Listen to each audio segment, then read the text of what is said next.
우리는 교회를 알리는 것이 복음을 전하는 것이 아닙니다. 우리 예수 그리스도의 보혈의 능력을 우리 삶 가운데 많은 사람들에게 전하시길 주님의 이름으로 축원드립니다. 아멘.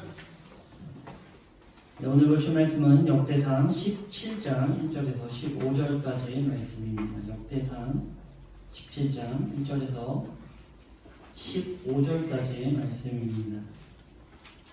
제가 가지고 있는 성경 구약 637페이지에 있습니다. 역대상 17장 1절에서 15절까지의 말씀입니다. 제가 가지고 있는 성경 637페이지에 있습니다.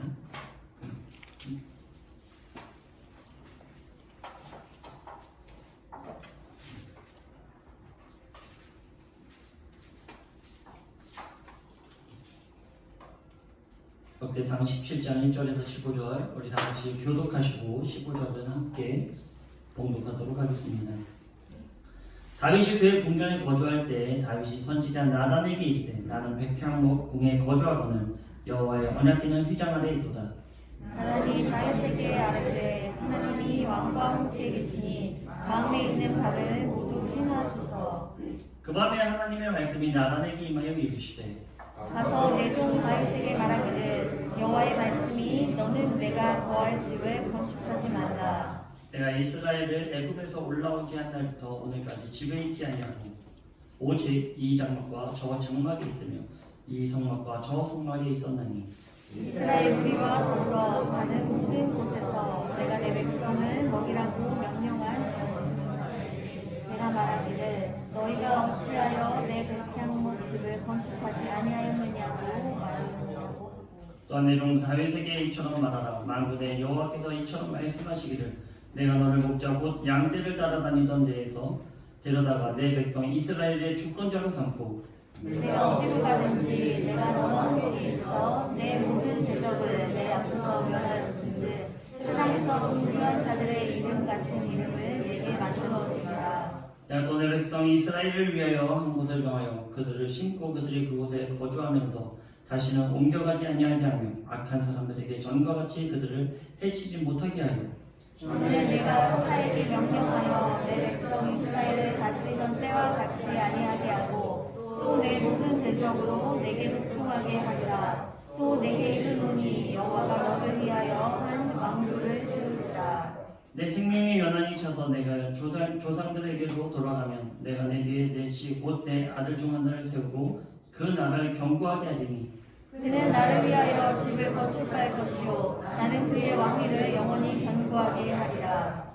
나는 그의 아버지가 되고 그는 나의 아들이 되리니 나의 인자를 그에게서 빼앗지 아니하기를 내가 내 전에 있던 자들에게서 빼앗음 같이 하지 아니할 것이며 내가 영원히 그를 내 집과 내 나라에 세우리니 그의 왕위가 영원히 견고하리라 하셨다 하라. 하나님이 이 모든 말씀과 이 모든 계시대로 다윗에게 전하니라. 아멘. 네, 오늘은 라떼는 마리아라는 제목으로 말씀을 나누려고 합니다. 보통 많은 이제 교회들을 보면은 이 말씀 역대상 17장 정도, 그리고 22장 정도를 많은 이제 목사님들이 좋아하시는 말씀 중에 하나인데 그게 왜 그러냐면 이 성전 건축에 대한 내용이거든요. 물론 이제 그 하나님의 전을 아름답게 꾸미고자 하는 다윗의 마음과 같지만 요즘에 세대가 좀 타락하다 보니까 이 성전이 좀 경쟁시 되게 돼버렸어요. 네 교회가 크냐, 내 교회가 크냐. 전혀 성전에 대한 하나님의 말씀은 내가 너희들을 보러 언제 백향목 성전을 건축하라고 했냐 라고 말씀하시는 게 하나님의 뜻이죠. 하나님은요 온 세계의 모든 곳이 하나님의 발등상입니다. 하나님 거주하시는 곳이에요.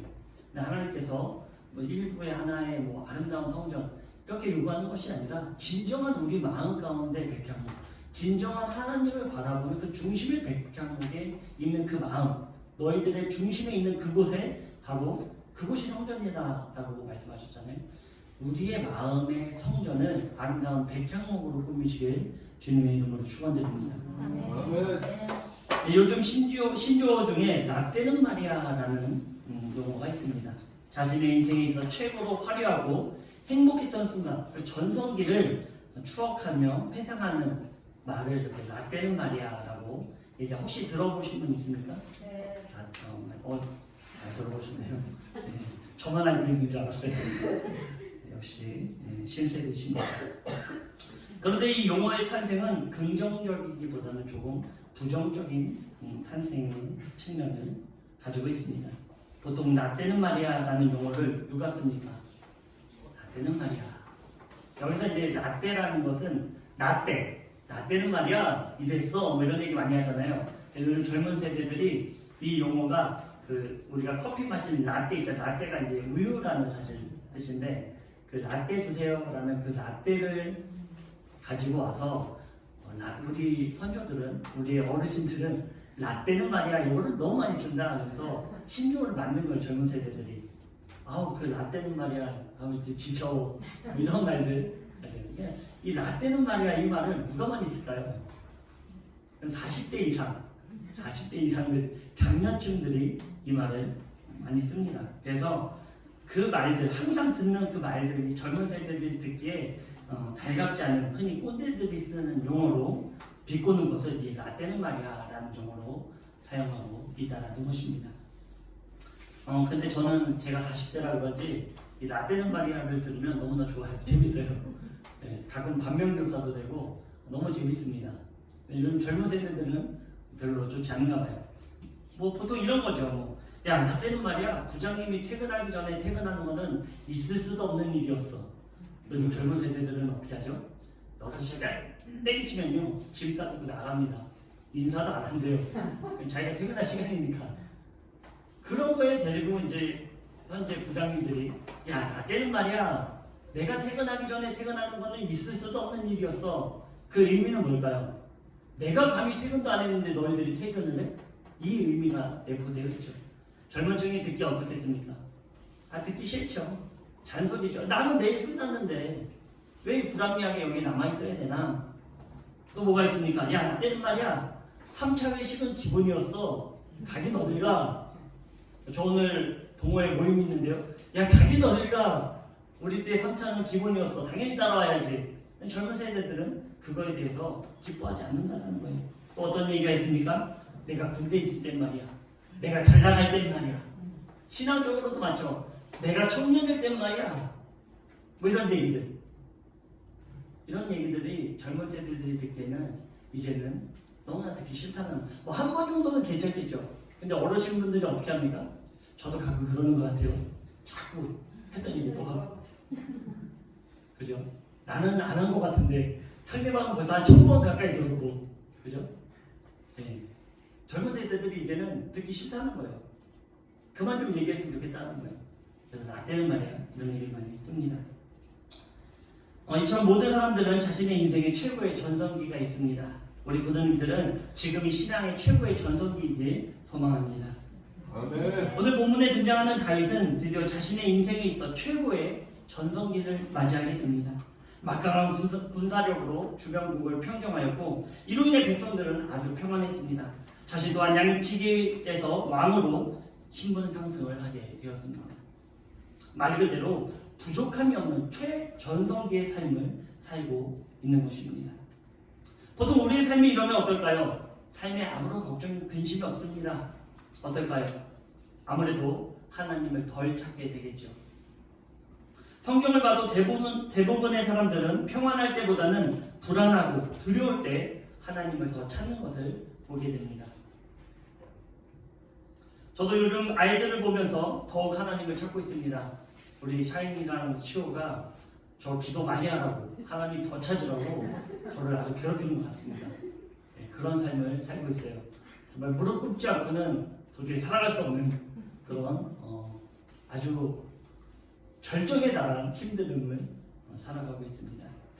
그럴 때일수록 하나님을 묵상하죠. 저 같은 이 불효한 저를 어떻게 그렇게 사랑하십니까? 그럴 때마다 하나님의 그 사랑을 묵상하면서 그 고난을 이겨내고 있습니다. 그런데 다윗은 최고의 전성기, 더욱 그 전성기 때 더욱 하나님을 찾는 모습을 보게 돼요. 우리는 전성기 때 하나님을 잠깐 잊어버리고 그 기쁨을 만끽하다가 보면 하나님을 그때서야 찾게 되는데 다윗은요 최고로 행복할 때, 최고로 기쁠 때, 최고로 평안할 때 하나님을 더욱더 찾았다는 거예요. 1절입니다. 다윗이 그의 궁전에 거주할 때 다윗이 선지자 나단에게 이르되 나는 백향목궁에 거주하거늘 여호와의 언약궤는 휘장 아래 있도다. 지금 다윗은 최고의 목재 백향목으로 지은 성전에 거하고 있다고 말하며 자신의 최고의 전성기를 대면하고 있습니다. 그런데 이런 최정상의 자리에서 누구를 생각합니까? 그렇습니다. 바로 자신의 여호와 하나님을 생각한 것입니다. 자신은 웅장한 왕궁에 있으면서 하나님의 임재를 상징하는 언약궤는 휘장, 즉 텐트에 있는 것이 마음에 아픈 것입니다. 피조물은 왕궁에 있는데 조물주는 텐트에 있는 것입니다. 지금은 자신의 위치를 체감하고 즐겨도 되는 때이지만 다윗은 자신이 왕궁에 있을 수도 있는 그 이유는 바로 휘장에 계신 하나님 때문이라는 것을 알고 있었다는 것입니다. 자기가 이렇게 백향목에 거주할 수 있는 이유는 바로 만군의 여호와 하나님이 나와 함께 있었기 때문이다. 이것을 기억했다는 것이죠. 이쯤 되면 자신이 잘나서 이렇게 된 것으로 착각할 수 있습니다. 하지만 다윗은 하나님 없는 자신은 아무것도 아님을 얘기하는 것이죠.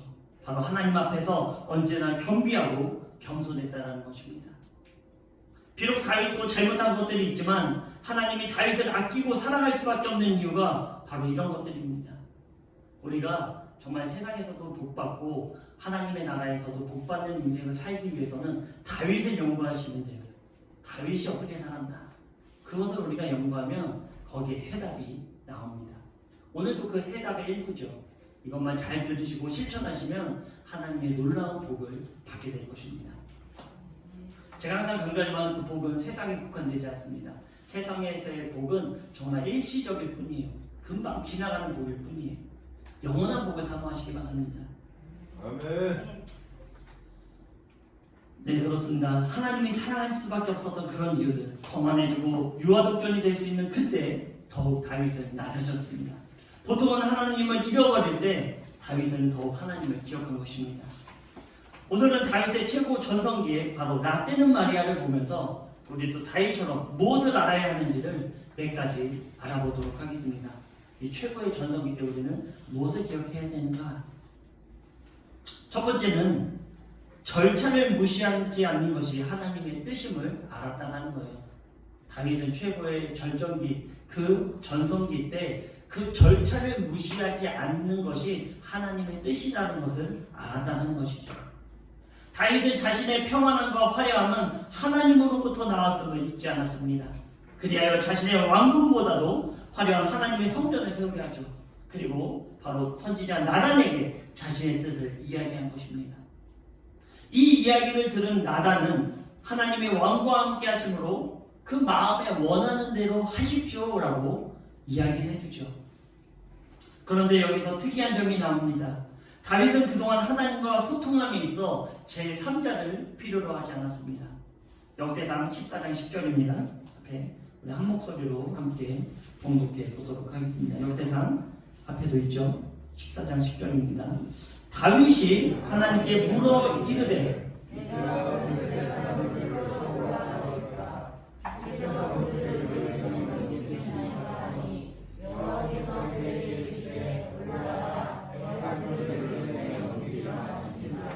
아멘. 뭐라고 하죠? 다윗이 하나님께 직접 묻습니다.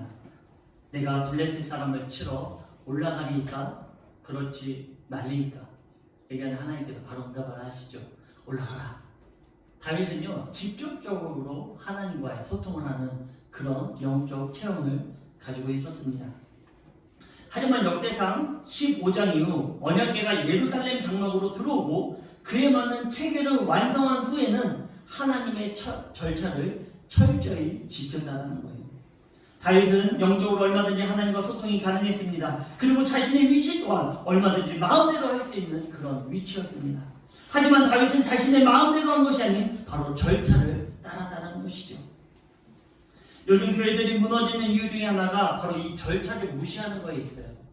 하나님의 온전한 그 절차가 있는데 그 절차를 무시하는 데 있다는 것이죠.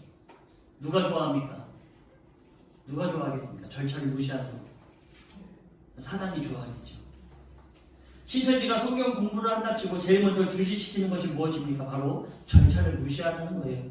절대 성경 공부한다고 담임 목사에게 말하지 말라는 거죠. 그런 절차를 무시하게 되는 것입니다. 또한 교회 내에서 자신이 영적으로 깨어있다며 모든 절차를 무시하고 자신에게 복종하게 만드는 사람도 있습니다. 이러한 결과는 어떻게 될까요? 바로 영혼의 파멸인 것입니다. 영혼이 죽게 돼요. 다윗은 하나님이 세운 권위와 절차 앞에 철저히 순종했습니다. 이것이 우리가 반드시 기억해야 할 첫 번째 알아야 될 사실인 것입니다. 우리도 하나님의 권위와 절차 앞에 순종하시길 바랍니다. 아멘. 두 번째로는요, 거절당함도 응답이라는 사실이에요. 거절이요, 응답이라는 거예요. 제 주위에 많은 분들이 기도에 응답을 받으면 크게 기뻐해도 자신이 간절히 기도한 제목이 응답되지 않고 그 시기가 지나 거절된 것을 알았을 때 크게 좌절하고 실망하는 모습을 보게 됩니다.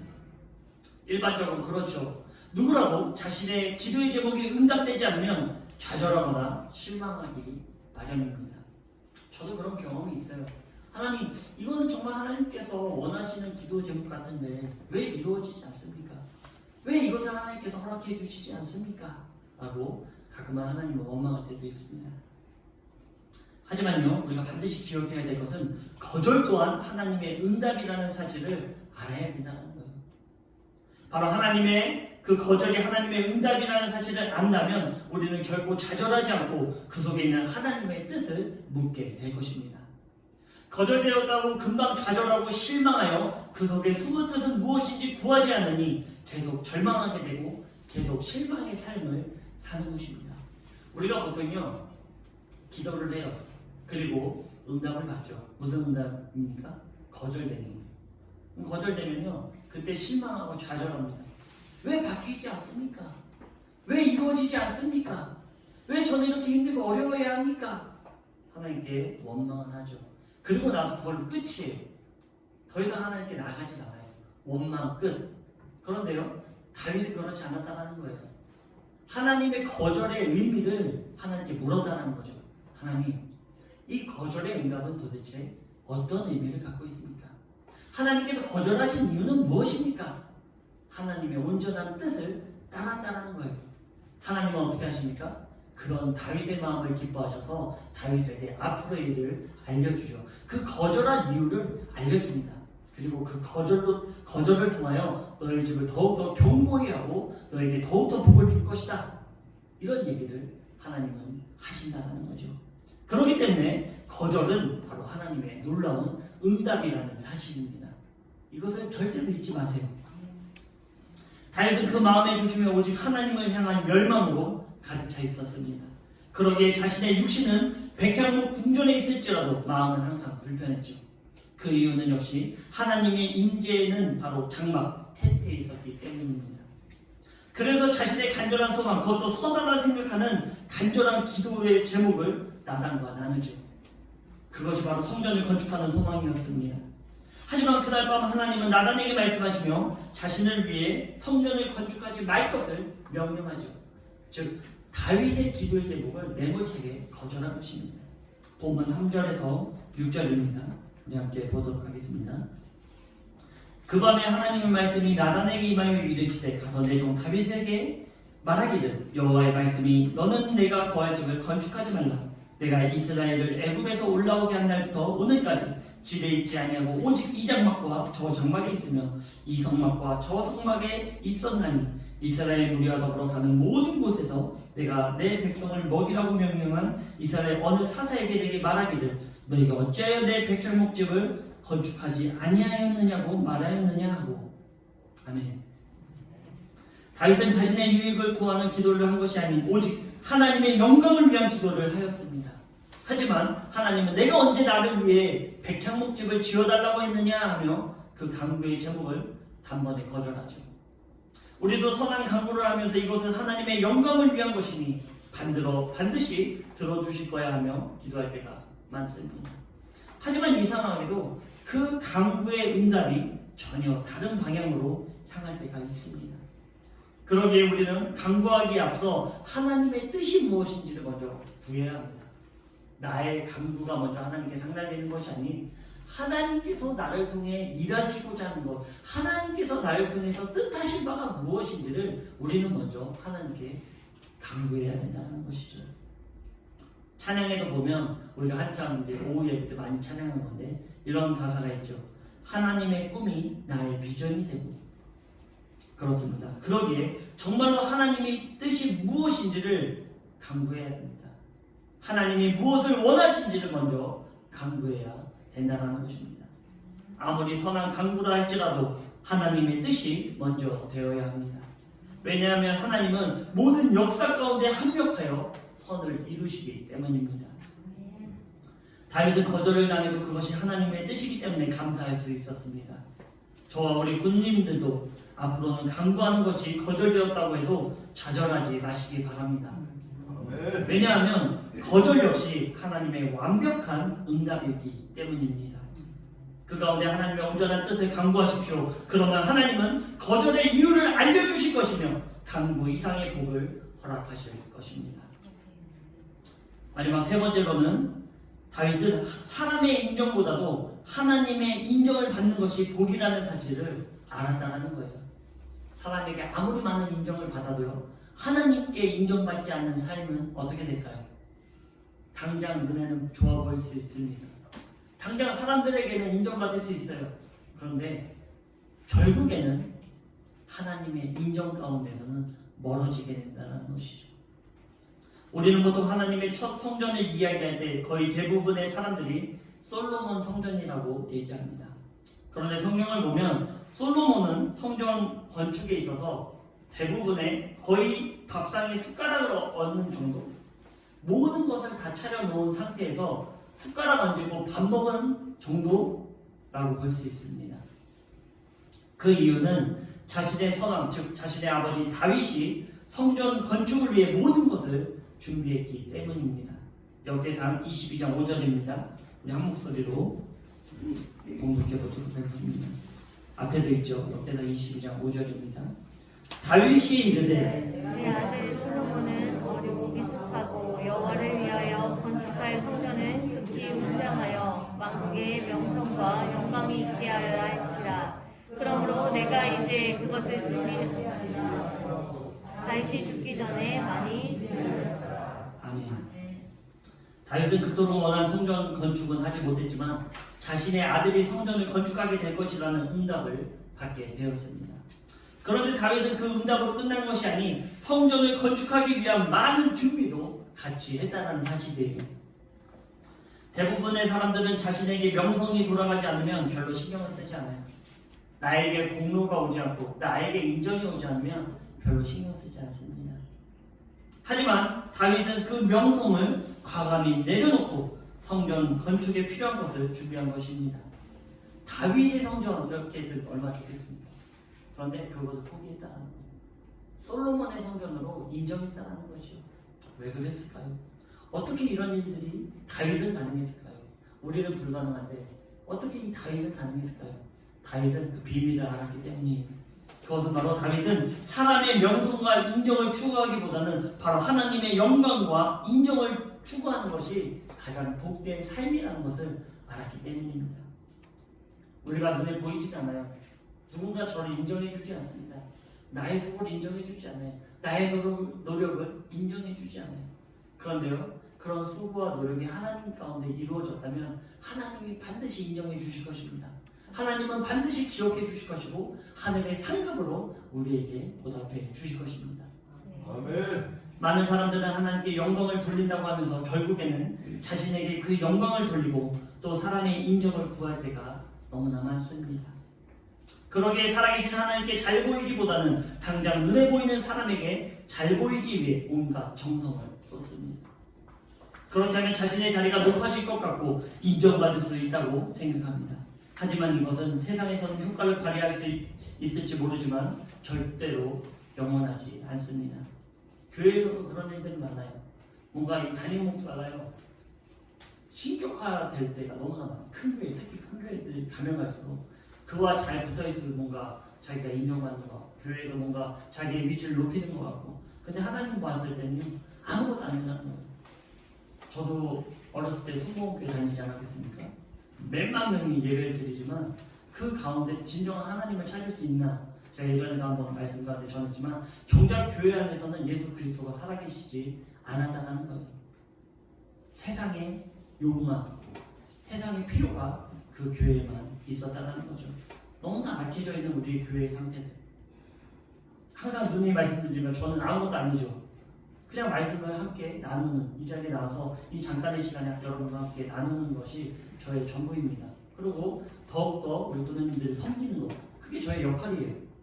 섬김이 부족하신 분들은, 저의 섬김이 부족하신 분들은 연락하시면 제가 당장에 뛰어가겠습니다. 네, 그것이 바로 목회자의 역할이에요. 섬김을 받는 위치가 절대로 아니에요. 목회자도 똑같고요. 목회자가 제일 많이 섬겨야 되고, 그 다음에 우리 구세 보면 이제 정교님들, 그리고 다음에 부교님들. 우리 부모님들은 뭐 무한정으로 섬김을 받아야 되죠. 무한정. 그러다가 이 섬김이 꽉 찼다 그러면 불교가 돼서 다른 사람을 섬기는 것. 그것이 바로 하나님의 뜻이라는 거예요. 그렇습니다. 바로 사람의 인정을 구하는 것은 너무나 터무니없고 너무나 보잘것없다는 거예요. 하나님께 인정받는 삶, 하나님께 나의 신앙을 고백되어지는 삶, 다른 사람에게 얘기하지 않아도요, 다른 사람에게 보이지 않아도요, 하나님께만 보이면 됩니다. 그 마음의 중심이 들여지는 그 인정을 받으시면 돼요. 다윗이 바로 그 예였다는 거예요. 다윗은요, 마음속 깊숙이 다른 사람들의 시선을 중요하게 생각하지 않고 자신의 체면을 중요하게 생각하지 않고 오직 하나님의 뜻만을 내세웠다는 것입니다. 그 마음의 중심은 누가 알겠습니까? 그 마음의 중심은 바로 하나님이 알고 계시죠. 생각해 보세요. 다윗이 지질이 궁상하게 살았습니까? 평생을 지질이 궁상처럼 살았습니까? 아니에요. 이스라엘의 왕이 되었고요. 지금까지도 신앙의 모범이 되는 아주 위대한 자리에 앉아있다는 것이죠. 하나님은 이렇게 자신을 낮추는 자를 절대로 가만두지 않으십니다. 누가복음 14장 11절입니다. 물론 자기를 높이는 자는 낮아지고 자기를 낮추는 자는 높아지리라. 아멘.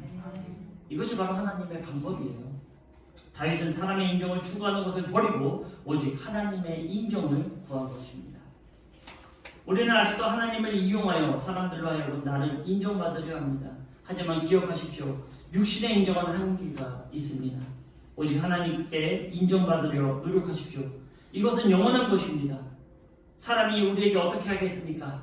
오직 세우시기도 하고 무너뜨리기도 하시는 하나님을 의뢰하시기 바랍니다. 아멘. 하나님은 다윗을 너무나 사랑하셨습니다. 그 이유는 무엇입니까? 바로 다윗은 모든 것을 다해 진심으로 하나님을 사랑했기 때문입니다. 다윗은 고난 가운데 있던지 최고의 전성기에 있던지 언제나 하나님을 최고로 생각했습니다. 그러한 중심을 보시는 하나님은 다윗을 높이시고 그 뿌리에서 바로 예수 그리스도를 탄생시키신 것입니다. 다윗의 전성기가 더욱 빛날 수 있었던 궁극적인 이유는 바로 자신을 내려놓고 하나님 앞에 순종하는 것이 최고의 복된 삶이라는 것을 알았기 때문입니다. 다윗이 처음에 무엇을 알았습니까? 하나님의 절차를 알았다는 거죠. 그리고 두 번째는 무엇이죠? 거절의 응답도 귀한 응답, 아주 특별한 응답이라는 것을 알았다는 거예요. 그리고 마지막으로 무엇을 알았죠? 사람에게 인정받기보다는 하나님께 인정받는 것이 복된 삶이다. 이것을 알았다는 거예요. 우리가 이 세 가지만 기억하고 있으면요, 다윗과 같은 인생을 살 수 있습니다.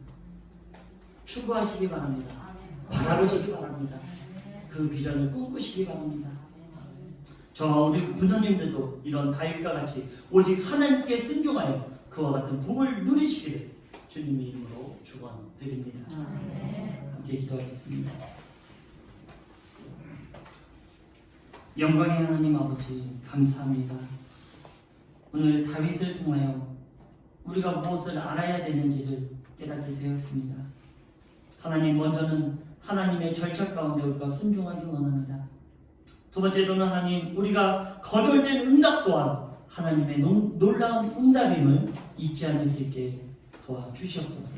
아멘. 그리고 세 번째로 사람의 인정을 구하는 것이 아닌 바로 하나님의 인정을 받는 삶을 살 수 있도록 주님께서 인도하여 주시옵소서. 아멘. 사랑의 하나님, 우리의 마음은 항상 원이지만 육신이 약할 때가 있습니다. 그러나 그것을 우리가 핑계치 않고 오직 우리의 마음의 중심에 하나님을 높이며 우리의 말과 행위가 오직 주님 앞에 섬김의 모습으로 나아갈 수 있도록 언제나 겸손으로 순종으로 나아갈 수 있도록 주님께서 인도하여 주시옵소서. 아멘. 언제나 함께 해주시고 예배 가운데 함께 자정하여 주셔서 우리의 모든 마음과 예배를 받아주심을 믿사오며 사랑 많으신 예수 그리스도의 이름으로 감사하며 기도드렸습니다. 아멘.